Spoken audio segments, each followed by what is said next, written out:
video demonstration of how to initialize the Sharp XE-A307 when you first get it out of the box. Please don't follow this procedure if your machine's been pre-programmed on either our gold or platinum service. Okay, just quickly I'll just show you some of the things that you should have included in the box. You should have the black plastic take-up spool, which is designed for holding onto the journal roll. You should have a couple of very small starter thermal till rolls from Sharp.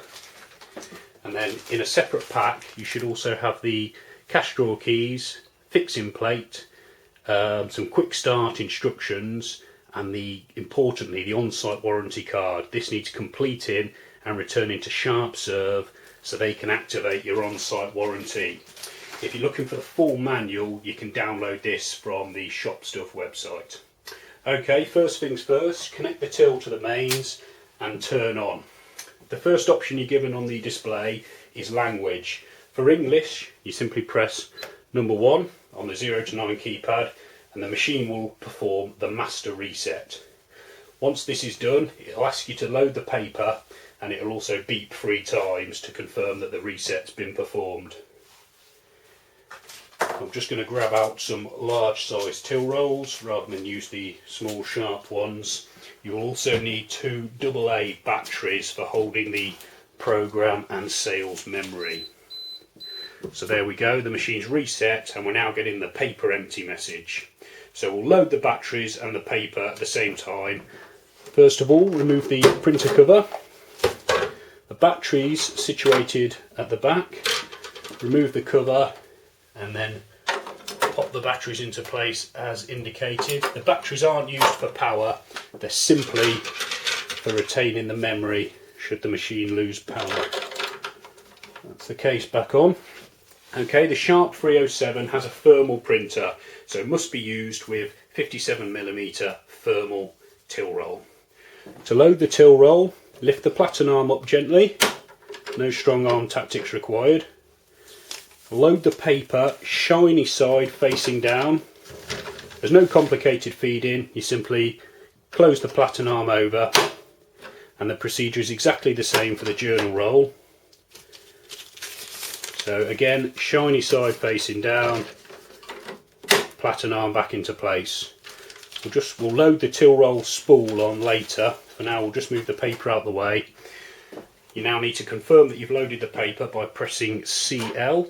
The machine will now ask for the date and time. So for the 13th of December 2013, you enter it in 6-digit format.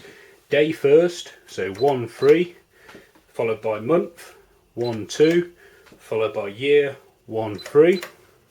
You can now scroll down to the time. So for 2:30 in the afternoon, 1430, and then you press your TL and S button here, the big green button, to confirm. The machine will now ask for the tax rates. If you're not sure what tax rates to program, don't worry, leave it at 0 and press TL and S to move on to the next screen. If you know which tax rates you want, you simply type them in. So if you wanted tax rate 1 at 20%, 20, scroll down to tax 2. If you want that at say 5%, say, simply press 5, scroll down and you can see that it's put tax 1 at 20%, tax 2 at 5%. Once you're happy with all this, press TLNS. Remember, anything we do now, we can edit in the program mode later. The next option it gives us is for mode passcodes. So because the 307 doesn't have a key lock and a manager key to secure certain modes for manager only operation, you now do it by passcode. So if you wanted to allow the manager only to go into the void mode, you could simply type in on the 0 to 9 keypad a 4-digit code, which would then lock out the void mode to anyone who didn't know this code. Again, if you're not sure what code you want setting up, don't worry, you can edit this later in the PGM position. To carry on, press TLNS. Here you're given the chance to put in a manager passcode, which works slightly differently. Again, you can either enter it or leave it blank. We'll leave ours blank by pressing TLNS. You now get the receipt logo, so this is the default receipt header message that will appear on the machine. Again, you can edit this now, or it's easy to edit in the program mode. If you want to edit it now, you can use these buttons here to set the receipt header up. Each one has a letter on. You can have caps and different punctuation. We have a full video of how to edit the receipt header message, so it may be worth simply saving what it is for now and then programming the receipt header at a later date. To save, press TLNS, and the machine is now ready for you to operate. So the last thing to do is to pop the journal spool into place.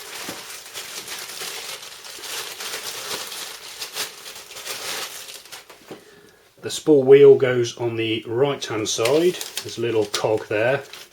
Put that into place for now. And the best way of loading the paper onto the spool is to fold over so you've got a nice sharp edge, and on the spool itself there's a little clip where you can attach the paper to, and then it's a bit of a fiddly procedure, but if you tightly wind the paper round nice and tight, and then as you're doing that, I've probably used a bit too much paper here, but as you're doing that you can basically drop the spool back into place